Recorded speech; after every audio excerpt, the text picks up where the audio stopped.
Stave 3, the second of the three spirits.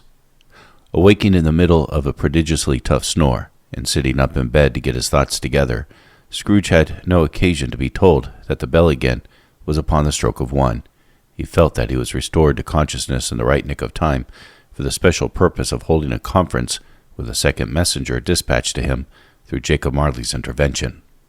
But finding that he turned uncomfortably cold when he began to wonder which of his curtains this new spectre would draw back, he put them every one aside with his own hands, and lying down again, established a sharp lookout all around the bed, for he wished to challenge the spirit on the moment of its appearance, and did not wish to be taken by surprise and made nervous. Gentlemen of the free and easy sort, who plume themselves on being acquainted with a move or two, and being usually equal to the time of day, express the wide range of their capacity for adventure by observing that they are good for anything from pitch and toss to manslaughter, between which opposite extremes, no doubt, there lies a tolerably wide and comprehensive range of subjects. Without venturing for Scrooge quite as heartily as this, I don't mind calling on you to believe that he was ready for a good broad field of strange appearances, and nothing between a baby and a rhinoceros would have astonished him very much. Now, being prepared for almost anything, he was not by any means prepared for nothing, and consequently, when the bell struck 1, and no shape appeared, he was taken with a violent fit of trembling. 5 minutes, 10 minutes, a quarter of an hour went by, yet nothing came. All this time he lay upon his bed, the very core and center of a blaze of ruddy light, which streamed upon it when the clock proclaimed the hour, and which, being only light, was more alarming than a dozen ghosts, as he was powerless to make out what it meant, or would be at, and was sometimes apprehensive that he might be at the very moment an interesting case of spontaneous combustion, without having the consolation of knowing it.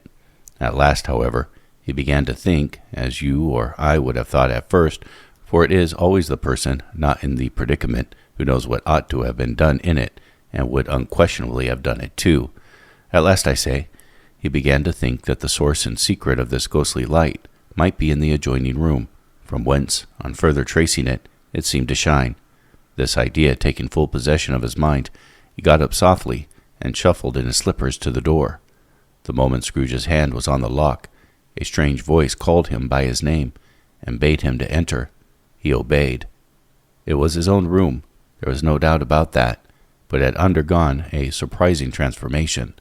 The walls and ceiling were so hung with living green that it looked a perfect grove, from every part of which bright, gleaming berries glistened. The crisp leaves of holly, mistletoe, and ivy reflected back the light, as if so many little mirrors had been scattered there, and such a mighty blaze went roaring up in the chimney as that dull petrifaction of hearth had never known in Scrooge's time, or Marley's, or for many a winter season gone. Heaped on the floor, to form a kind of throne, were turkeys, geese, game, poultry, brawn, great joints of meat, sucking pigs, long wreaths of sausages, mince pies, plum puddings, barrels of oysters, red-hot chestnuts, cherry-picked apples, juicy oranges, lushy pears, immense 12 cakes, and seething bowls of punch that made the chamber dim with their delicious steam. In easy state upon this couch there sat a jolly giant, glorious to see, who bared a glowing torch, and shaped not unlike Plenty's horn, and held it up high, high, to shed its light on Scrooge, as he came peeping around the door. "Come in," exclaimed the ghost. "Come in, and know me better, man." Scrooge entered timidly, and hung his head before the spirit. He was not the dogged Scrooge he had been, and though the spirit's eyes were clear and kind, he did not like to meet them. "I am the ghost of Christmas Present," said the spirit. "Look upon me." Scrooge reverently did so. It was clothed in one simple deep green robe or mantle, bordered with white fur. This garment hung so loosely on the figure that its capacious breast was bare, as if disdaining to be warded or concealed by any artifice. Its feet, observable beneath the ample folds of the garment, were also bare, and on its head it wore no other covering than a holly wreath, set here and there with shining icicles. Its dark brown curls were long and free as its genial face, its sparkling eye, its open hand, its cheery voice, its unconstrained demeanor, and its joyful air.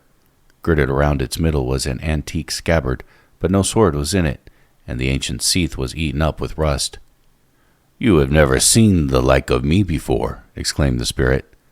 "Never," said Scrooge. "Have never walked forth with the younger members of my family, meaning, for I am very young, my elder brother is born in these later years," pursued the phantom. "I don't think I have," said Scrooge. "I am afraid I have not. Have you had many brothers, spirit?" "More than 1,800, said the ghost. "A tremendous family to provide for," muttered Scrooge. The ghost of Christmas present rose. "Spirit," said Scrooge submissively, "conduct me where you will. I went forth last night on compulsion, and I learned a lesson which is working now. Tonight, if you have aught to teach me, let me profit by it. Touch my robe." Holly, mistletoe, red berries, ivy, turkeys, geese, game, poultry, brawn, meat, pigs, sausages, oysters, pies, puddings, fruit, and punch all vanished instantly. So did the room, the fire, the ruddy glow, the hour of the night, and they stood in the city streets on Christmas morning, where, for the weather was severe, the people made a rough but brisk and not unpleasant kind of music, and scraping the snow from the pavement in front of their dwellings, and from the tops of their houses, whence it was mad delight to the boys to see it come pummeling down into the road below, and splitting into artificial little snowstorms. The house fronts looked black enough, and the windows blacker, contrasting with the smooth white sheets of snow upon the roofs, and with the dirtier snow upon the ground, which last deposit had been plowed up in deep furrows by the heavy wheels of carts and wagons, furrows that crossed and recrossed each other hundreds of times, where the great streets branched off and made intricate channels, hard to trace, in the thick yellow mud and icy water. The sky was gloomy, and the shortest streets were choked up with a dingy mist, half thawed, half frozen, whose heavier particles descended in a shower of sooty atoms, as if all the chimneys in Great Britain had, by one consent, caught fire, and were blazing away to their dear hearts' content. There was nothing very cheerful in the climate or the town, and yet there was an air of cheerfulness abroad that the clearest summer air and brightest summer sun might have endeavored to diffuse in vain. For the people who were shoveling away on the housetops were jovial and full of glee, calling out to one another from the parapets, and now and then exchanging a facetious snowball, better-natured missile far than many a wordy jest, laughing heartily if it went right, and not less heartily if it went wrong. The poulterers' shops were still half opened, and the fruiterers were radiant in their glory. There were great, round, pot-bellied baskets of chestnuts, shaped like the waistcoats of jolly old gentlemen, lolling at the doors, and tumbling out into the street in their apoplectic opulence. There were ruddy, brown-faced, broad-girthed Spanish onions, shining in the fatness of their growth like Spanish friars, and winking from their shelves in wanton slyness at the girls as they went by, and glanced demurely at the hung-up mistletoe.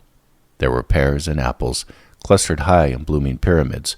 There were bunches of grapes, made in the shopkeeper's benevolence to dangle from conspicuous hooks, that people's mouths might water gratis as they passed. There were piles of filberts, mossy and brown, recalling in their fragrance ancient walks among the woods, and pleasant shufflings ankle-deep through withered leaves.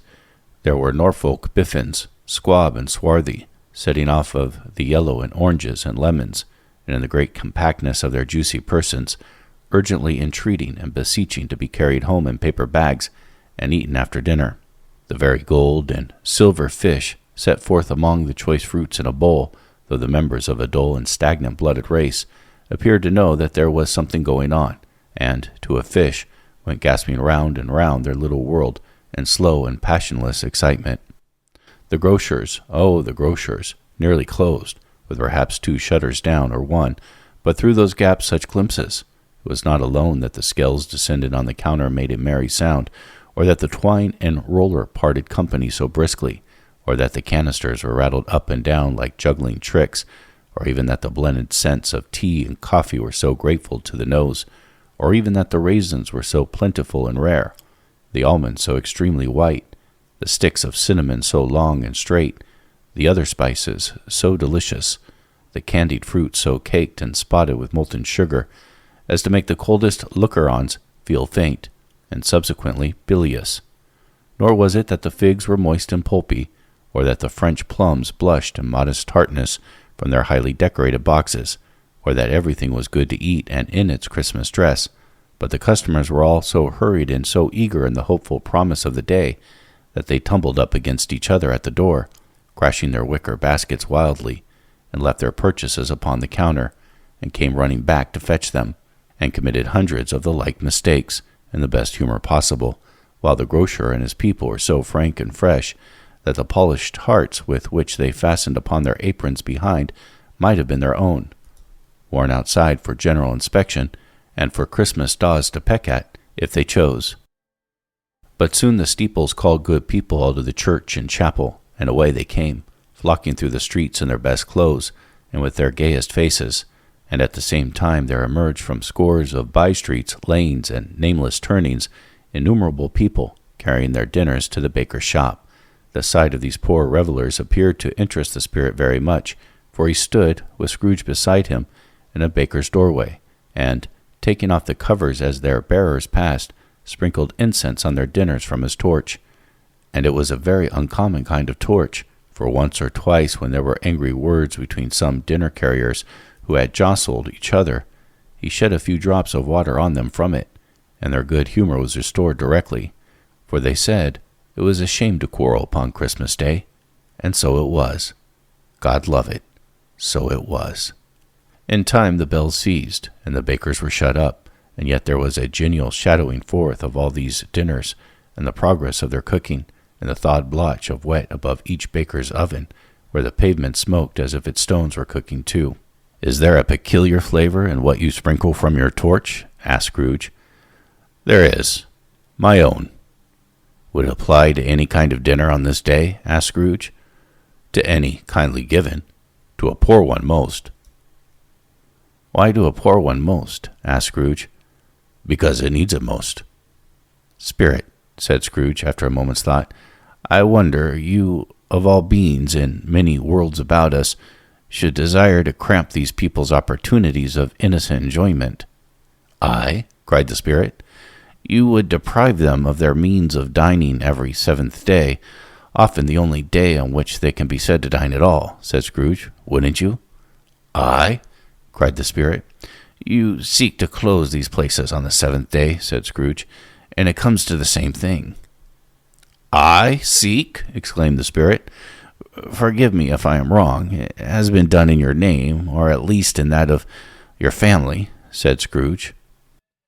"There are some upon this earth of yours," returned the spirit, "who claim to know us, and who do their deeds of passion, pride, ill will, hatred, envy, bigotry, and selfishness in our name, who are as strange to us and all of our kith and kin as if they have never lived. Remember that, and charge their doings on themselves, not us." Scrooge promised that he would, and they went on, invisible, as they had been before, into the suburbs of the town. It was a remarkable quality of the ghost, which Scrooge had observed at the baker's, that, notwithstanding his gigantic size, he could accommodate himself to any place with ease, and that he stood beneath a low roof quite as gracefully and like a supernatural creature as it was possible he could have done in any lofty hall. And perhaps it was the pleasure of the good spirit had in showing off his power of his, or else it was his own kind, generous, hearty nature, and his sympathy with all poor men, that led him straight to Scrooge's clerks, for there he went, and took Scrooge with him, holding to his robe, and on the threshold of the door the spirit smiled, and stopped to bless Bob Cratchit's dwellings with a sprinkling of his torch. Think of that! Bob had but 15 bob a week himself. He pocketed on Saturdays but 15 copies of his Christian name, and yet the ghost of Christmas present blessed his 4-roomed house. Then up rose Mrs. Cratchit, Cratchit's wife, dressed out but poorly in a twice-turned gown, but brave in ribbons, which are cheap and make a goodly show for 6 pence, and she laid the cloth, assisted by Belinda Cratchit, second of her daughters, also brave in ribbons, while Master Peter Cratchit plunged a fork into the saucepan of potatoes, and getting the corners of his monstrous shirt-collar, Bob's private property conferred upon his son and heir in honor of the day, into his mouth, rejoiced to find himself so gallantly attired, and yearned to show his linen to the fashionable parks.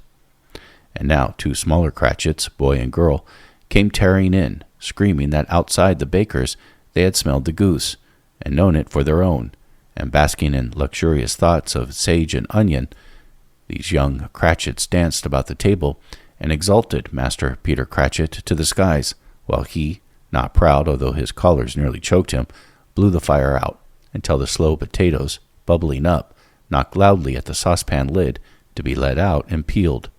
"What has ever got your precious father, then?" said Mrs. Cratchit.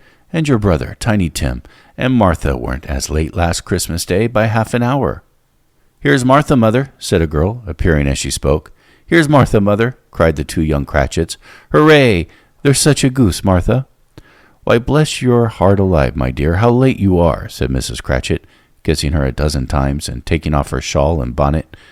"We'd a deal of work to finish up late last night," replied the girl, "and had to clear away this morning, mother." "Well, never mind so long as you come," said Mrs. Cratchit. "Sit ye down before the fire, my dear, and have a warm. God bless ye." "No, no, there's father coming," cried the two young Cratchits, who were everywhere at once. "Hide, Martha, hide!" So Martha hid herself, and in came little Bob, the father, with at least 3 feet of comforter, exclusive of the fringe, hanging down before him, and his threadbare clothes darned up and brushed to look seasonable, and Tiny Tim upon his shoulder. Alas for Tiny Tim! He bore a little crutch, and had his limbs supported by an iron frame. "Why, where's Martha?" cried Bob Cratchit, looking around. "Not coming," said Mrs. Cratchit. "Not coming," said Bob, with a sudden declension in his high spirits, for he had been Tim's blood horse all the way from church, and had come home rampant. "Not coming upon Christmas Day?" Martha didn't like to see him disappointed, if it were only a joke, so she came out prematurely from behind the closet door and ran into his arms, while the two young Cratchits hustled Tiny Tim and bore him off to the wash-house, that he might hear the pudding singing in the copper. "And how did little Tim behave?" asked Mrs. Cratchit, when she had rallied Bob on his credulity, and Bob had hugged his daughter to his heart's content. "As good as gold," said Bob, "and better. Somehow he gets thoughtful, sitting by himself so much, and thinks the strangest things you've ever heard. He told me, coming home, that he hoped the people saw him in the church because he was a cripple, and it might be pleasant to them to remember, upon Christmas Day, who made lame beggars walk and blind men see." Bob's voice was tremulous when he told them this, and trembled more when he said that Tiny Tim was growing strong and hearty. His active little crutch was heard upon the floor, and back came Tiny Tim before another word was spoken, escorted by his brother and sister to the stool beside the fire, and while Bob, turning up his cuffs, as if, poor fellow, they were capable of being made more shabby, compounded some hot mixture in a jug with gin and lemons, and stirred it around and around, and put it on the hob to simmer, Master Peter and the two ubiquitous young Cratchits went to fetch the goose, with which they soon returned in high procession. Such a bustle ensued that you might have thought a goose the rarest of all birds, a feathered phenomena to which a black swan was a matter of course, and in truth it was something very like it in that house. Mrs. Cratchit made the gravy, ready beforehand in a little saucepan, hissing hot. Master Peter mashed the potatoes with incredible vigor. Miss Belinda sweetened up the applesauce. Martha dusted the hot plates. Bob took Tiny Tim beside him in a tiny corner at the table. The two young Cratchits set chairs for everybody, not forgetting themselves, and, mounting guard upon their post, crammed spoons into their mouths, lest they should shriek for goose before their turn came to be helped. At last the dishes were set on, and grace was said. It was succeeded by a breathless pause, as Mrs. Cratchit, looking slowly all along the carving-knife, prepared to plunge it in the breast. But when she did, when the long-expected gush of stuffing issued forth, one murmur of delight arose all around the board, and even Tiny Tim, excited by the two young Cratchits, beat on the table with the handle of his knife, and feebly cried, "Hurrah!"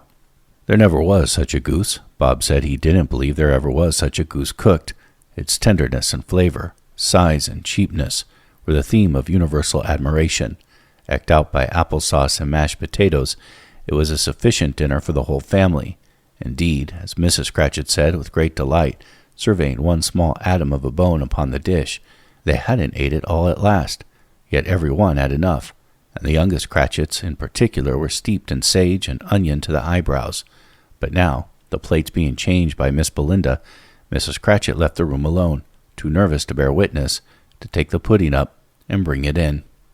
Suppose it should not be done enough. Suppose it should break in turning out. Suppose somebody should have got over the wall of the backyard and stolen it while they were merry with the goose. A supposition at which the two young Cratchits became livid. All sorts of horrors were supposed. Hallo! A great deal of steam. The pudding was out of the copper. A smell like a washing day. That was the cloth. A smell like an eating house and a pastry cook's next door to each other, with a laundress's next door to that. That was the pudding.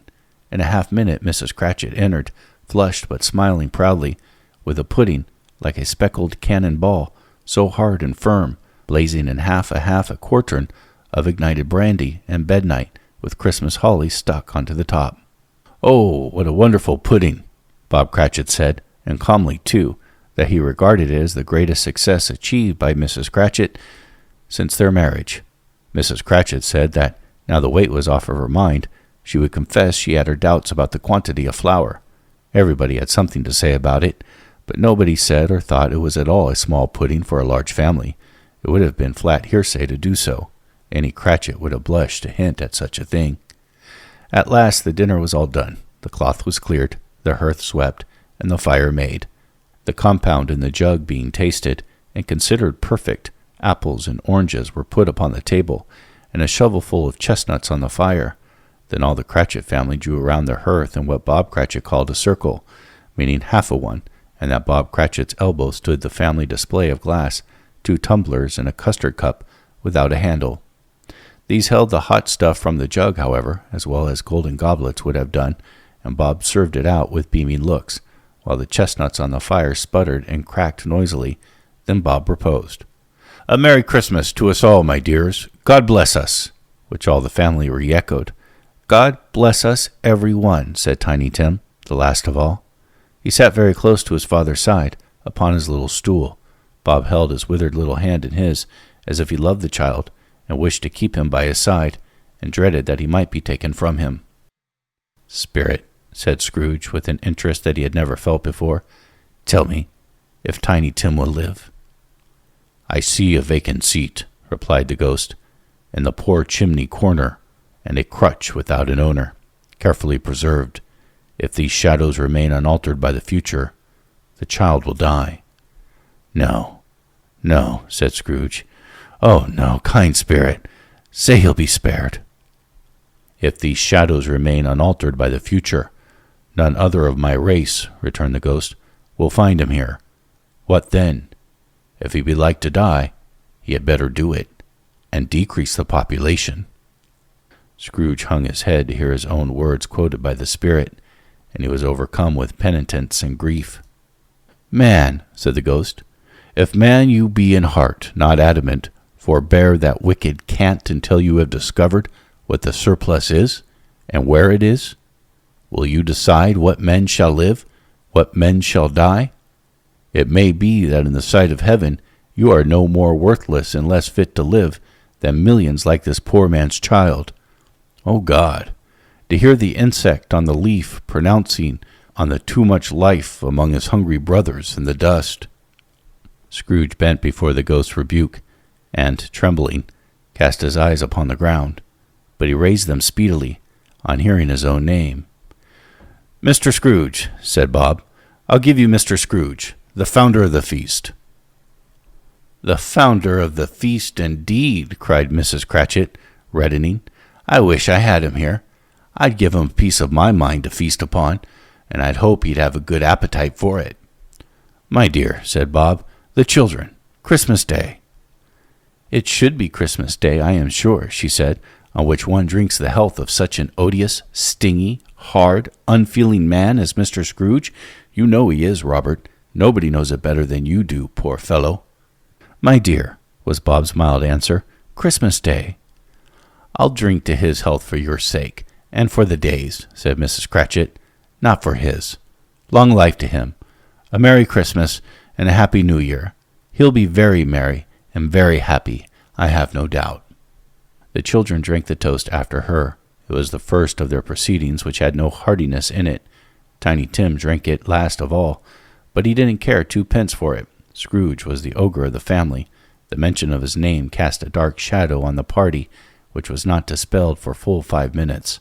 After it had passed away, they were 10 times merrier than before, from the mere relief of Scrooge the Baleful being done with. Bob Cratchit told them he had a situation in his eye for Master Peter, which would bring in, if obtained, full 5 and 6 weekly. The 2 young Cratchits laughed tremendously at the idea of Peter being a man of business, and Peter himself looked thoughtfully at the fire from between his collars, as if he were deliberating what particular investment he should favor when he came into the receipt of that bewildering income. Martha, who was a poor apprentice at a milliner's, then told them what kind of work she had to do, and how many hours she worked at a stretch, and how she meant to lie abed tomorrow morning for a good long rest. Tomorrow being a holiday, she passed at home. Also how she had seen a countess and a lord some days before, and how the lord was much about as tall as Peter, at which Peter pulled up his collar so high that you couldn't have seen his head if you had been there. All this time the chestnuts and the jug went round and by they had a song about a lost child traveling in the snow, from Tiny Tim, who had a plaintive little voice, and who sang it very well indeed. There was nothing of high mark in this. They were not a handsome family. They were not well dressed. Their shoes were far from being waterproof. Their clothes were scanty, and Peter might have known, and very likely did, the inside of a pawnbroker's. But they were happy, grateful, pleased with one another, and contented with the time, and when they faded, and looked happier yet in the bright sprinkling of the Spirit's torch at parting, Scrooge had his eyes upon them, and especially on Tiny Tim, until the last. By this time it was getting dark, and snowing pretty heavily, and as Scrooge and the Spirit went along the streets, the brightness of the roaring fires in kitchens, parlors, and all sorts of rooms was wonderful. Here the flickering of the blaze showed preparation for a cozy dinner, with hot plates baking through and through before the fire, and deep red curtains ready to be drawn to shut out cold and darkness. There, all the children of the house were running out into the snow to meet their married sisters, brothers, cousins, uncles, aunts, and to be the first to greet them. Here again were shadows on the window blinds of guests assembling, and there a group of handsome girls, all hooded and fur-booted, and all chattering at once, tripped lightly off to some near neighbor's house, where, woe upon the single man who saw them enter, artful witches, well they knew it, in a glow. But if you had judged from the number of people on their way to friendly gatherings, you might have thought that no one was at home to give them welcome when they got there, instead of every house expecting company, and piling up its fires half-chimney high. Blessings on it, how the ghost exulted, how it bared its breadth of breasts, and opened its capacious palm, and floated on, outpouring, with a generous hand, its bright and harmless mirth on everything within its reach. The very lamplighter, who ran on before, dotting the dusky street with specks of light, and who was dressed to spend the evening somewhere, laughed out loudly as the Spirit passed, though little kenned the lamplighter that he had any company but Christmas. And now, without a word of warning from the ghost, they stood upon a bleak and desert moor, where monstrous masses of rude stone were cast about, as though it were the burial place of giants, and water spread itself wheresoever it listed, or would have done so, but for the frost that held it prisoner, and nothing grew but moss and furze, and coarse, rank grass. Down in the west the setting sun had left a streak of fiery red, which glared upon the desolation for an instant, like a sullen eye, and, frowning lower, lower yet, was lost in the thick gloom of darkest night. "What place is this?" asked Scrooge. "A place where miners live, who labor in the bowels of the earth," returned the Spirit. "But they know me. See?" A light shone from the window of a hut, and swiftly they advanced toward it. Passing through the wall of mud and stone, they found a cheerful company assembled round a glowing fire, an old man and woman, with their children and their children's children, and another generation beyond that, all decked out gaily in their holiday attire. The old man, in a voice that seldom rose above the howling of the wind upon the barren waste, was singing them a Christmas song. It had been a very old song when he was a boy, and from time to time they all joined in the chorus. So surely as they raised their voices, the old man got quite blithe and loud, and so surely as they stopped, his vigor sank again. The Spirit did not tarry here, but bade Scrooge to hold his robe, and passing on above the moor, sped. Whither? Not to sea. To sea? To Scrooge's horror, looking back, he saw the last of the land, a frightful range of rocks behind them, and his ears were deafened by the thundering of water, as it rolled and roared and raged among the dreadful caverns it had worn, and fiercely tried to undermine the earth. Built upon a dismal reef of sunken rocks, some leagues or so from shore, on which the waters chafed and dashed the wild year through, there stood a solitary lighthouse. Great heaps of seaweed clung to its base, and storm birds, born of the wind, one might suppose, as seaweed of the water, rose and fell about it like the waves they skimmed. But even here, 2 men who watched the light had made a fire that through the loophole in the thick stone walls shed out a ray of brightness on the awful sea. Joining their horny hands over the rough table at which they sat, they wished each other a Merry Christmas in their can of grog, and one of them, the elder, too, with his face all damaged and scarred with hard weather, as the figurehead of an old ship might be, struck up a sturdy song that was like a gale in of itself. Again the ghost sped on, above the black and heaving sea, on, until, being far away, as he told Scrooge from any shore, they lighted on a ship. They stood beside the helmsman at the wheel, the lookout in the bow, the officers who had the watch, dark, ghostly figures in their several stations, but every man among them hummed a Christmas tune, or had a Christmas thought, or spoke below his breath to his companion of some bygone Christmas day, with homeward hopes belonging to it. And every man on board, waking or sleeping, good or bad, had had a kinder word for another on that day in the year, and had shared to some extent in its festivities, and had remembered those who cared for at a distance, and had known that they delighted to remember him. It was a great surprise to Scrooge, while listening to the moaning of the wind, and thinking what a solemn thing it was to move on through the lonely darkness over an unknown abyss, whose depths were secret as profound as death. It was a great surprise to Scrooge, while thus engaged, to hear a hearty laugh. It was a much greater surprise to Scrooge to recognize it as his own nephew's, and to find himself in a bright, dry, gleaming room, with the spirit standing, smiling by his side, and looking at the same nephew with approving affability. "Ha ha ha!" laughed Scrooge's nephew. "Ha ha ha ha!" If you should happen, by any unlikely chance, to know a man more blessed in a laugh than Scrooge's nephew, all I can say is, I should like to know him too. Introduce him to me, and I'll cultivate his acquaintance. It is a fair, even-handed, noble adjustment of things that, while there is infection and disease and sorrow, there is nothing in the world so irresistibly contagious as laughter and good humor. When Scrooge's nephew laughed in this way, holding his sides, rolling his head, and twisting his face into the most extravagant contortions, Scrooge's niece, by marriage, laughed as heartily as he, and their assembled friends, being not a bit behindhand, roared out lustily, "Ha ha ha ha ha!" "He said that Christmas was a humbug, as I live," cried Scrooge's nephew. "He believed it, too." "More shame for him, Fred," said Scrooge's niece indignantly. "Bless those women. They never do anything by halves. They're always in earnest." She was very pretty, exceedingly pretty, with a dimpled, surprised-looking capital face, a ripe little mouth that seemed made to be kissed, as no doubt it was, all kinds of good little dots about her chin that melted into one another when she laughed, and the sunniest pair of eyes you ever saw in any little creature's head. Altogether she was what you would have called provoking, you know, but satisfactory, too. Oh, perfectly satisfactory. "He's a comical old fellow," said Scrooge's nephew. "That's the truth, and not so pleasant as he might be. However, his offenses carry their own punishment, and I have nothing to say against him." "I'm sure he is very rich, Fred," hinted Scrooge's niece. "At least you always tell me so." "What of that, my dear?" said Scrooge's nephew. "His wealth is of no use to him. He doesn't do any good with it. He doesn't make himself comfortable with it. He hasn't the satisfaction of thinking, ha, that he is ever going to benefit us with it."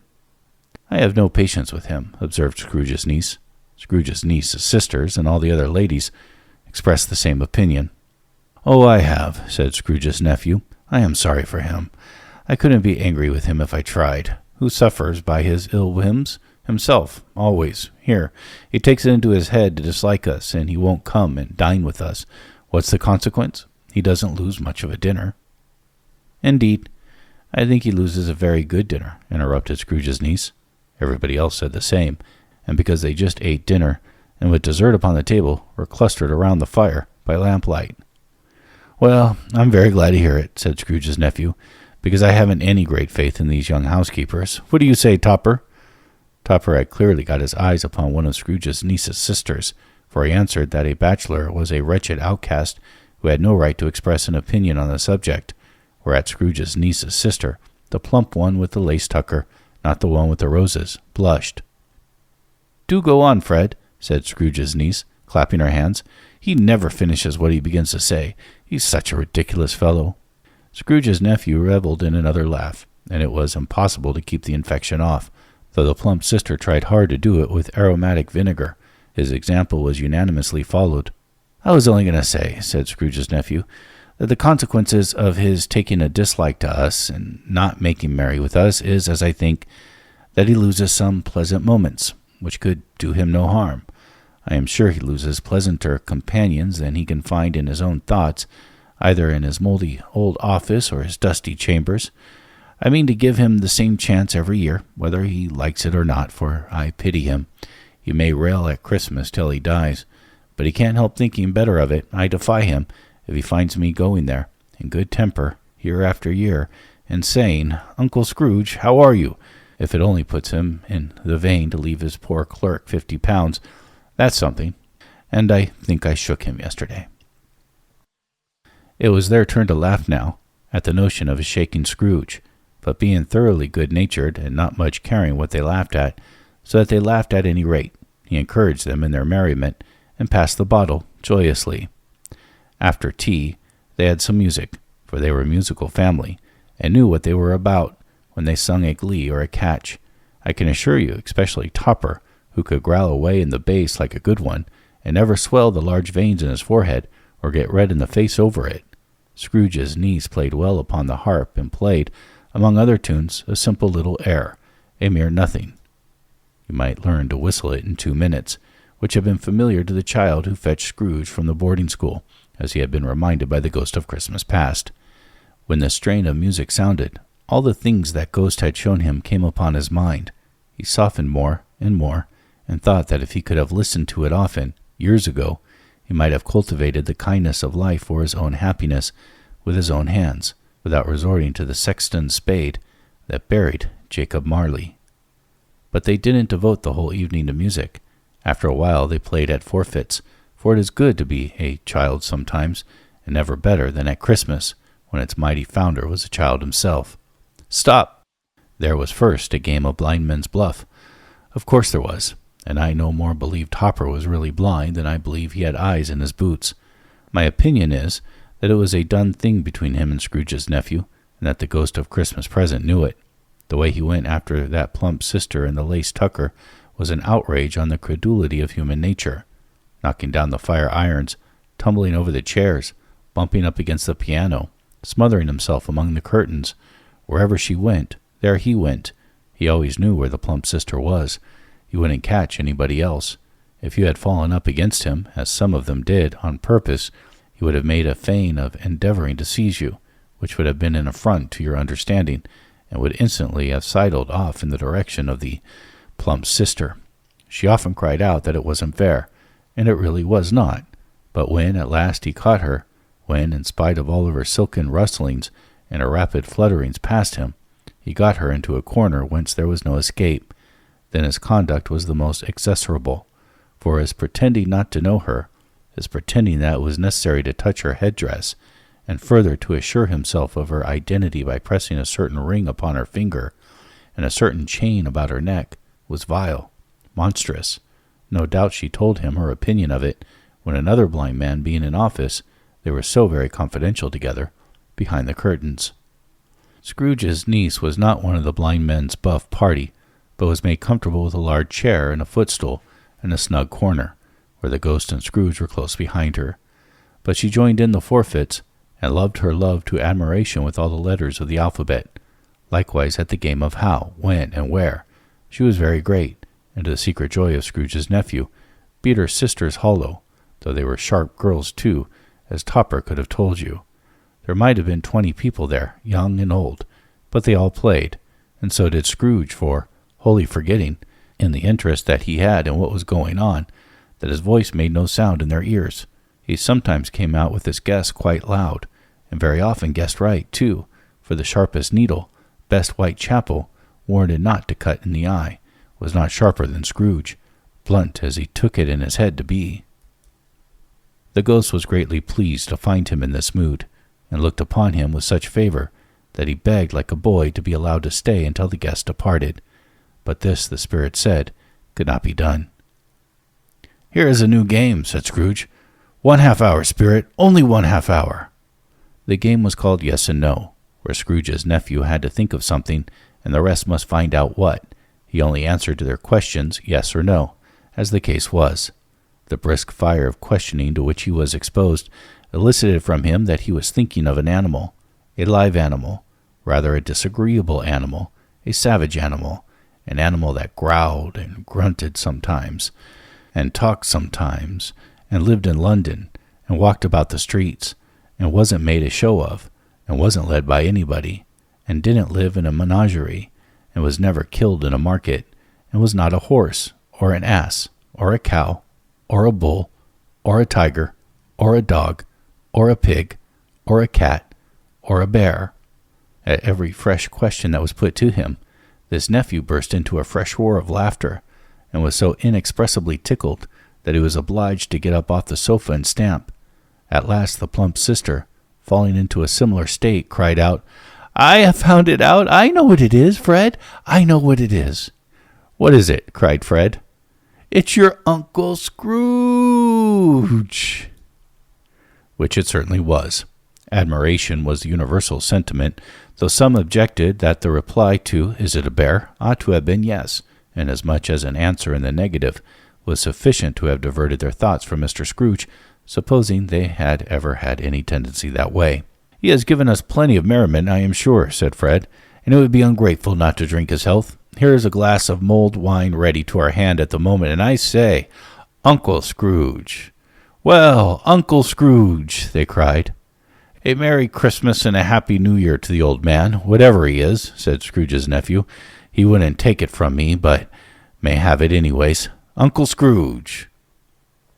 Uncle Scrooge had imperceptibly become so gay and light of heart that he would have pledged the unconscious company in return, and thanked them in the inaudible speech, if the ghost had given him time. But the whole scene passed off in the breath of the last words spoken by his nephew, and he and the spirit were again upon their travels.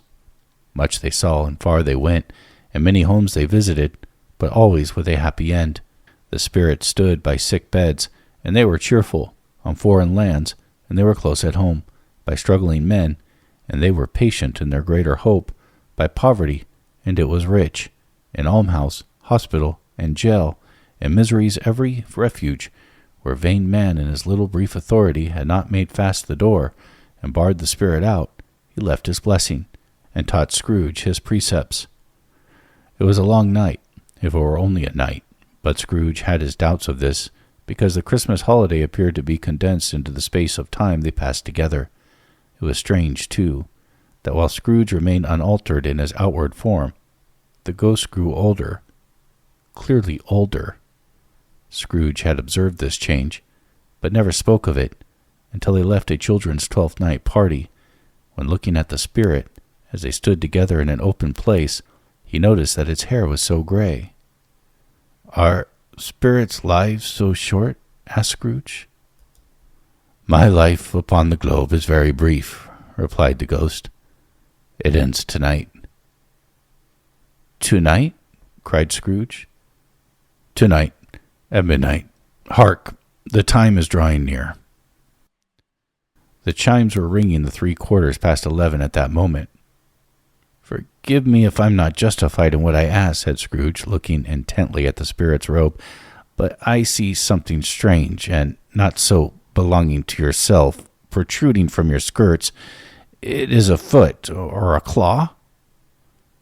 "It might be a claw, for the flesh there is upon it, was the spirit's sorrowful reply. Look here. From the foldings of its robe, it brought 2 children, wretched, abject, frightful, hideous, miserable. They knelt down at its feet and clung upon the outside of its garment. Oh, man, look here. Look down here, exclaimed the ghost. They were a boy and a girl, yellow, meager, ragged, scowling, wolfish, but prostrate too in their humility. Where graceful youth should have filled their features out and touched them with its freshest tints, a stale and shriveled hand, like that of age, had pinched and twisted them and pulled them into shreds. Where angels might have sat enthroned, devils lurked and glared out menacing. No change, no degradation, no perversion of humanity in any grade, through all the mysteries of wonderful creation, as monsters half so horrible and dread. Scrooge started back appalled, having them shown to him in this way. He tried to say they were fine children, but the words choked themselves rather than be parties to a lie of such enormous magnitude. Spirit, are they yours? Scrooge could say no more. They are man's, said the spirit, looking down upon them, and they cling to me, appealing from their fathers. This boy is ignorance. This girl is want. Beware of them both, and of all their degree. But most of all, beware this boy, for on his brow I see that written which is doom, unless the writing is erased. Deny it, cried the spirit, stretching out its hand toward the city. Slander those who tell it ye. Admit it for your factious purposes, and make it worse, and bide the end. Have they no refuge or resource? Cried Scrooge. Are there no prisons? Said the spirit, turning on him for the last time with his own words. Are there no workhouses? The bell struck 12. Scrooge looked about him for the ghost, and saw it not. As the last stroke ceased to vibrate, he remembered the prediction of old Jacob Marley, and lifting up his eyes, beheld a solemn phantom, draped and hooded, coming, like a mist along the ground, toward him.